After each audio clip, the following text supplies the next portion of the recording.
ইতিমধ্যে দেখতে পাচ্ছেন যে আমাদের প্রচারণা পর্ব কিন্তু শেষ হয়েছে এবং কালকে রাতেই কিন্তু শেষ হয়ে গিয়েছে। সো আজকে যখন আমি ক্যাম্পাসে ঢুকলাম, আমি আমার ক্যাম্পাসকে অনেক ক্লিন দেখলাম, পরিষ্কার দেখলাম। তো বোঝা গেল যে না, আমাদের প্রশাসন এবার কঠোরভাবেই সব কিছু নিয়ন্ত্রণে রেখেছে।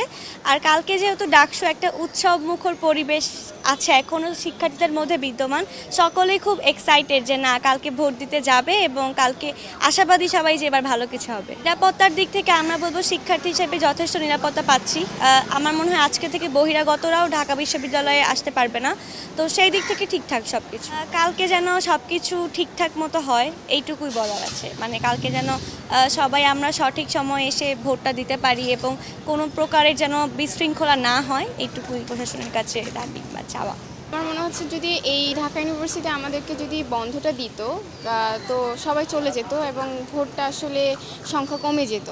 তো ওই হিসেবে আমি বলবো যে ঢাকা ইউনিভার্সিটি ভালো একটি সিদ্ধান্ত নিয়েছে যে আমাদের মানে 9 তারিখে 8 তারিখ পর্যন্ত ক্লাস চলবে, এরপর হচ্ছে 9 তারিখ শুধু পরীক্ষা এবং সব কিছু বন্ধ থাকবে।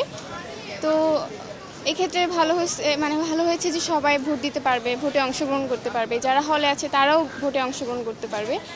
আর এটা আসলে অনেক বছর পর হচ্ছে, অ্যান্ড আমি 2024-25 সেশনে।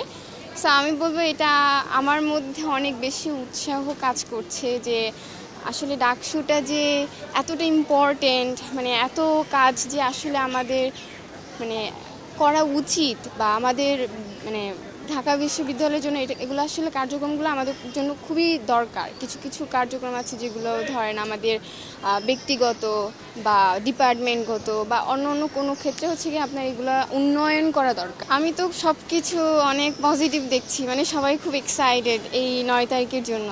তো আশা করি মানে ম্যাক্সিমামই আসবে, আর আমি তো আসবই।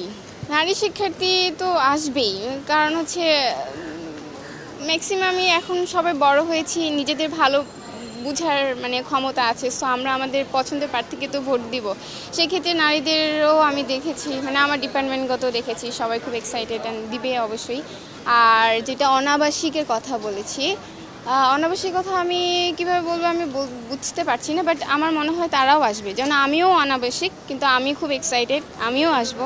সো এই ক্ষেত্রে আমি বলবো যে সবাই যাওয়ার জন্যই মানে আগ্রহ উৎসাহ প্রকাশ করছে আর কি।